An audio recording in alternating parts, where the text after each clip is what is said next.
Ciao ragazzi e ragazze, benvenuti in una nuova puntata di The World is Life. Oggi vi faremo conoscere un nuovo sentiero dei Colli Euganei, vi porteremo alla scoperta del Monte Ricco e potete quindi lasciare tranquillamente la macchina lungo la stazione dei treni oppure nel vicino de Spar e quindi cominciare già a camminare da sotto e prenderete la via Solario. E qui potete vedere anche il bivio che dovrete fare per salire dopo al Monte Ricco. Sfrutteremo questa giornata di sole per farvi quindi vedere un bel panorama dall'alto e, perché no, cercheremo di cogliere per voi un tramonto, speriamo, fantastico.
Dopo 20 minuti di camminata siamo arrivati al primo punto panoramico e alle spalle abbiamo la famosissima Rocca di Monselice.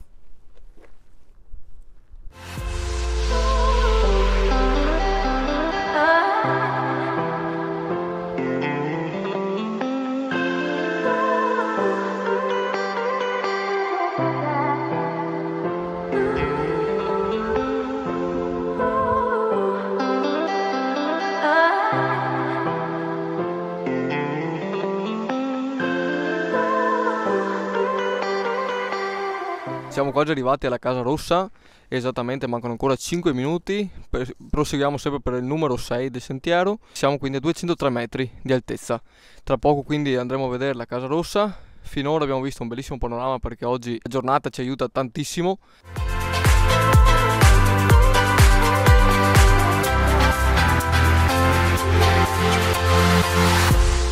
Ora siamo arrivati al secondo punto panoramico.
Dal bivio che vedete in precedenza dal video abbiamo quindi non più seguito la strada, diciamo, asfaltata per arrivare sopra, dopo potete vedere i frati, ma abbiamo perseguito per qua, si arriva alla terrazza di Ercole ed è famosissimo soprattutto anche per il tramonto che vedete alle nostre spalle, che è favoloso. Quindi se volete ammirare a Monselice un bellissimo tramonto vi consigliamo questo sentiero e potete vedere con i vostri occhi un panorama fantastico.